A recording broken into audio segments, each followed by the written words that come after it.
Hello there, Mr. K here, the Mediocre Painter, and I'm doing YouTube videos to get you into the wargaming hobby because I've made the mistakes so you don't have to. So today I'm going to be talking about Killteam, and specifically how you go about assembling a kill team, and I'm going to start with a Deathwatch Killteam. So, first things first, the best things to look at when you're thinking about a kill team first is just have a look at the specialisms. So if we have a look at the specialisms, then you have to kind of figure out which are the actual best ones to take. And if we basically have a look at what the different specialisms are, we have leader. Obviously you have to take that, you have to have a leader. That gives you command points each turn. Then you've got close combat. That's probably the next best one, to be perfectly honest. +1 attack in melee. That's excellent. So you really should be looking to take a close combat specialist.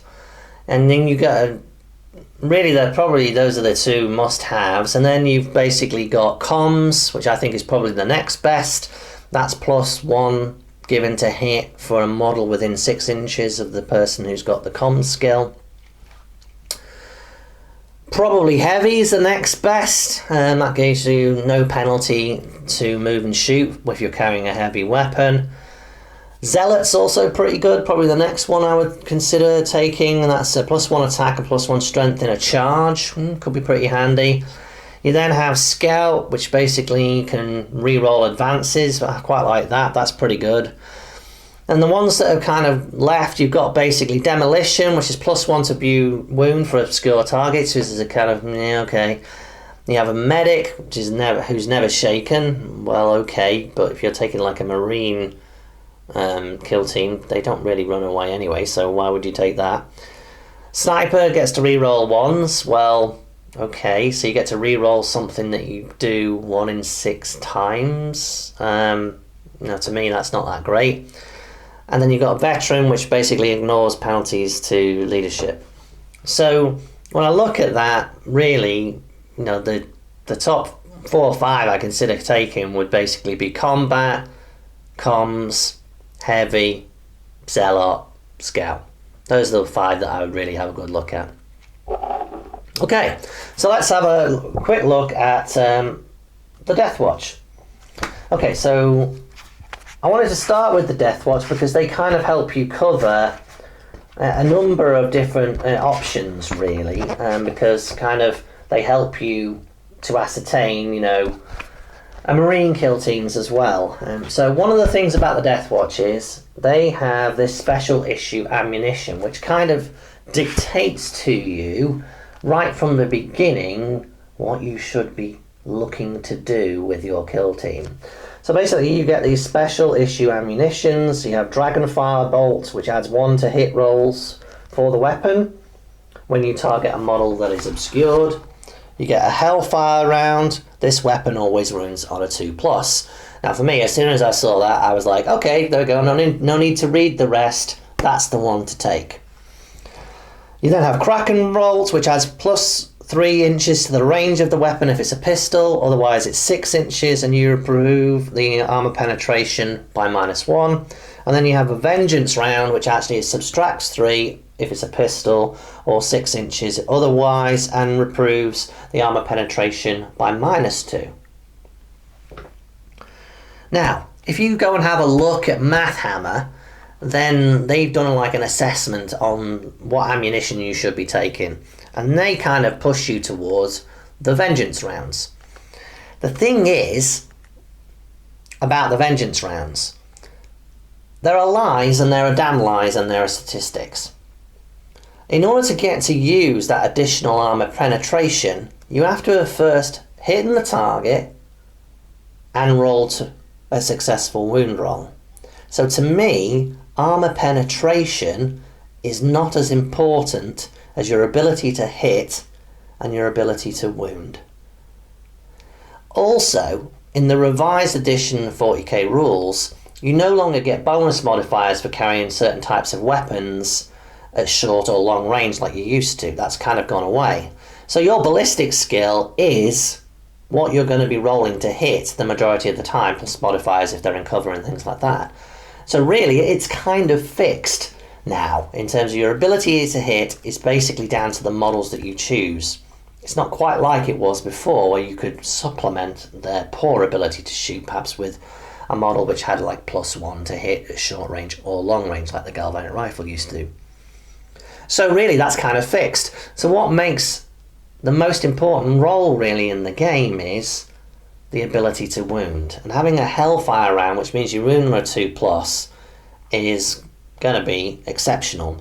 Most models in 40k are between 3 and 4 toughness, and Marines are going to be using bolters, which are strength 4, so they're going to be doing 3+ or 4+ to wound a lot of the time. So having a 2+ is really a significant benefit to having a Deathwatch Killteam. When you look at this rule as well, it does very much dictate to you what you should be picking when you actually come to your army list as well. But we'll be talking a bit more about that later. So come back to that math hammer thing again. So the reason why I think Hellfire rounds are going to be better than Vengeance rounds, vast majority of the time, even if you go up against like other toughness 4 heavily armoured troops, is that 6-inch reduction in range will mean you'll probably lose on a round of shooting in a typical kill team. So the benefits you got by that additional armour penetration kind of even themselves out, because a kill team game is typically 4 or 5 rounds. So, you're losing 20% of your effectiveness by that 6-inch reduction in range, most likely. So that's the reason why I think Hellfire rounds are really the ones to go for. So whenever I come to have a look at a given army list, I always try and think, okay, what's the minimum I can take? And what I mean by that is, I don't think about what I might be able to equip the miniatures with. I think, okay, what is the minimum the rules state I have to take? So I have to take a leader. Okay, so I've got to take a watch sergeant. And a watch sergeant is 16 points. Okay?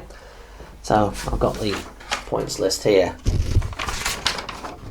So that leaves us with 84 points, which is conveniently 6 Deathwatch veterans at 14 points apiece.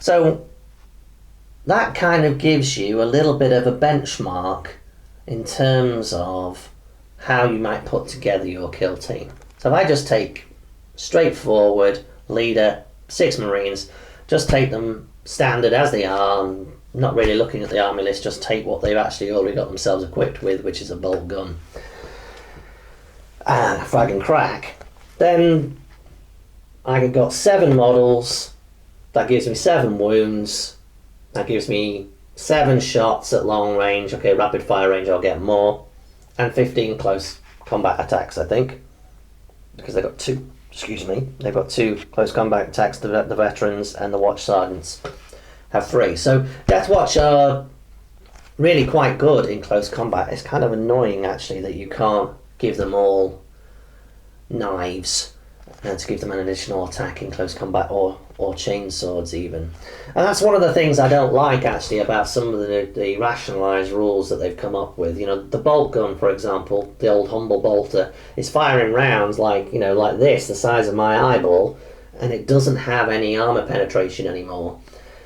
The bolt rifles that the Primaris have do, but the stock bolter gun does not anymore. And to me that just kind of doesn't really fit with the lore. And there's something just odd about that I don't like.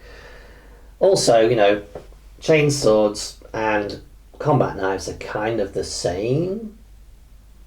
And but chainsword has spinning teeth, so wouldn't you at least get some armor penetration from a chainsword?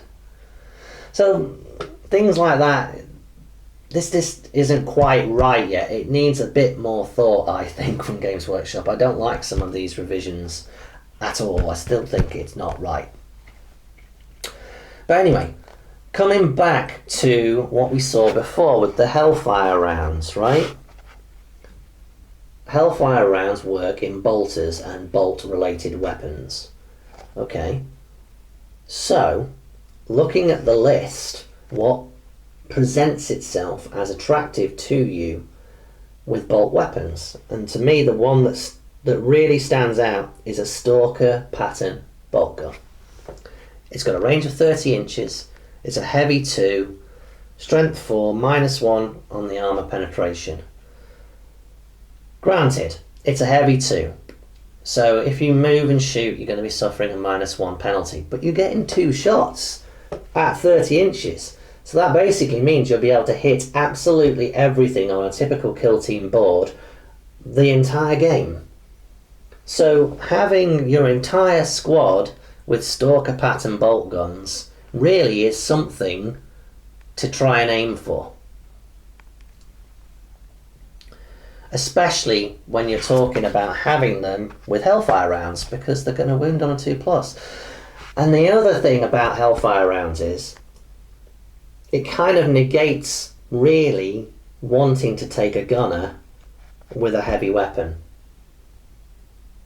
because you're wounding on a 2+ with everything anyway. Why would you take a heavy weapon?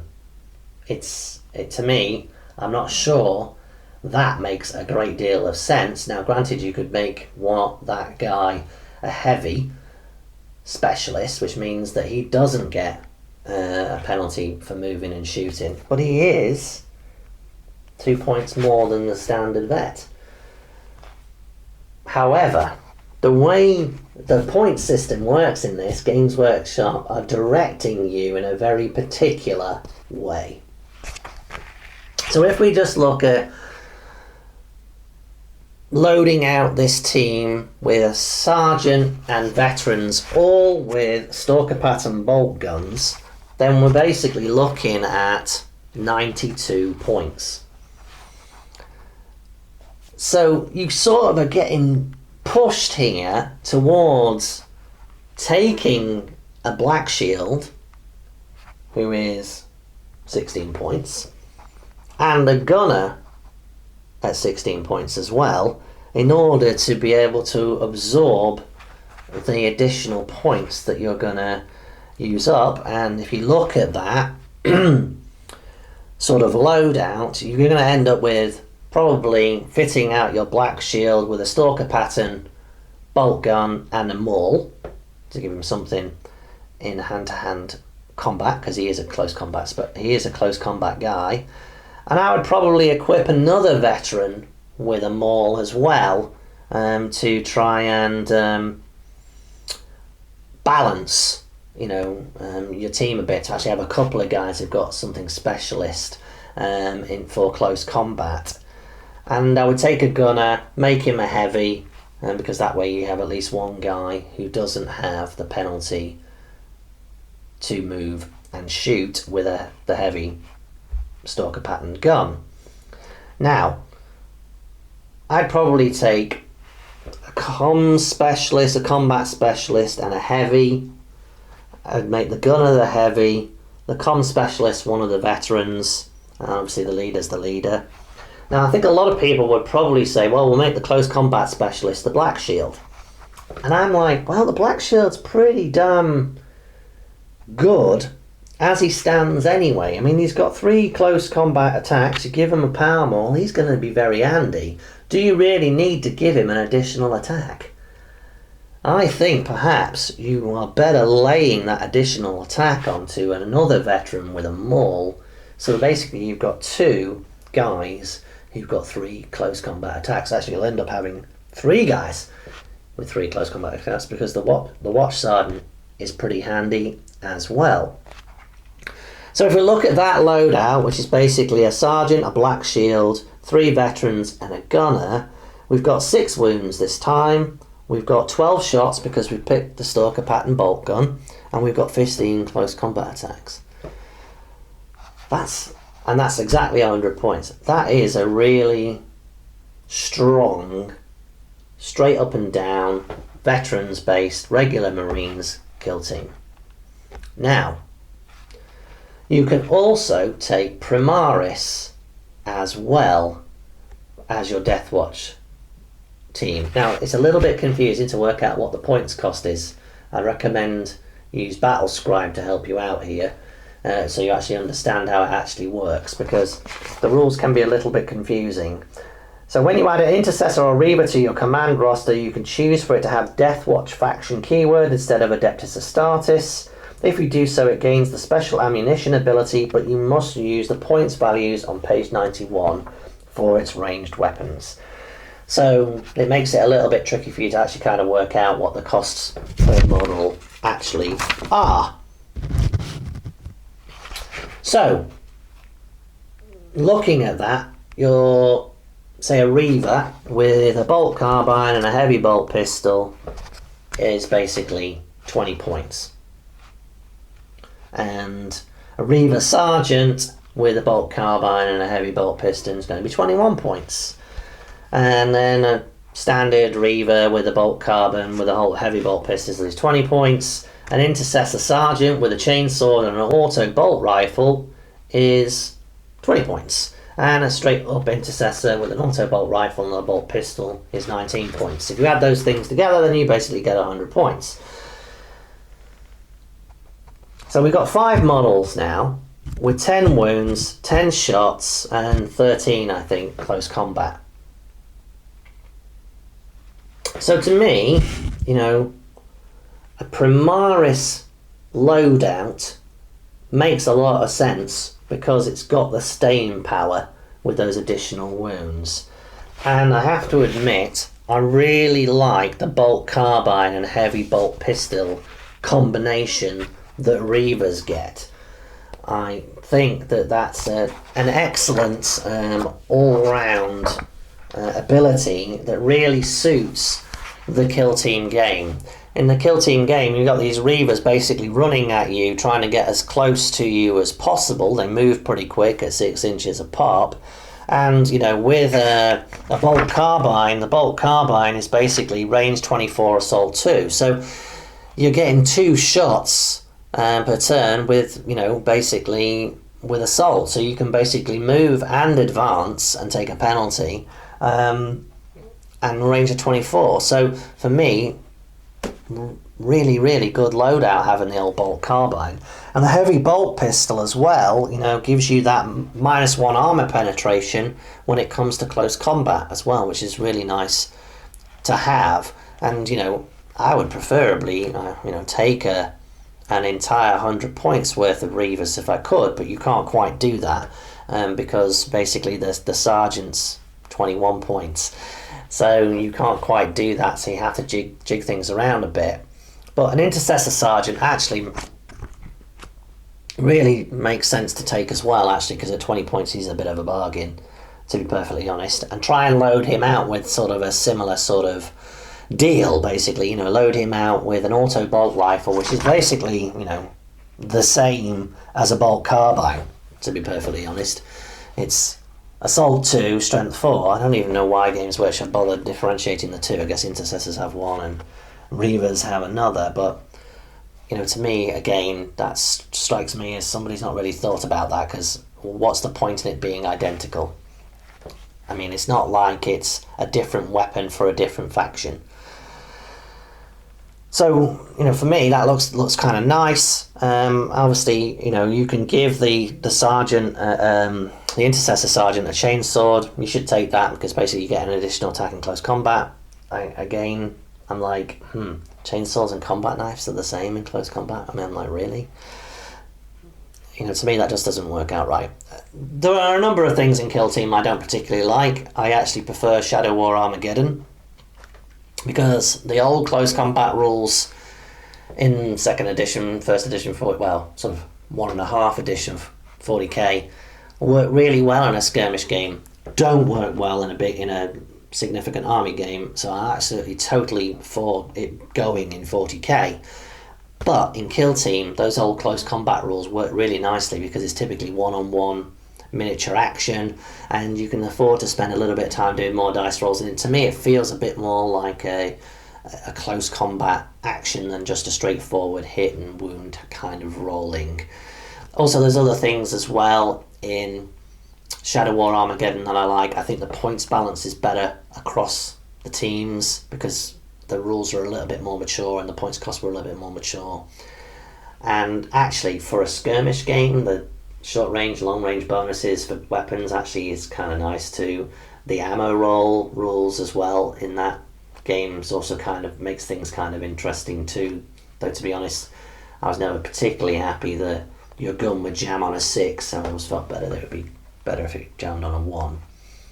But anyway, Killteam's still a really great game, and it should be something that you're playing because it really gives you a chance to actually buy miniatures from factions that you wouldn't ordinarily have and have a fun playing them.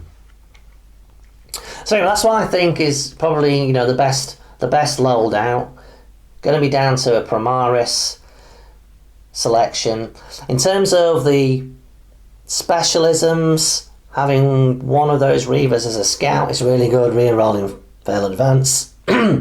I'd make the Reaver Sergeant the leader. I'd probably make an Intercessor Sergeant the close combat specialist, and the other Intercessor basically a comms specialist. I think those would probably be the 3 specialisms I'd go for in that particular group. Killteam in general, I think, kind of favours itself for you to get across the battlefild and engage more than it does to basically sit back and pick off.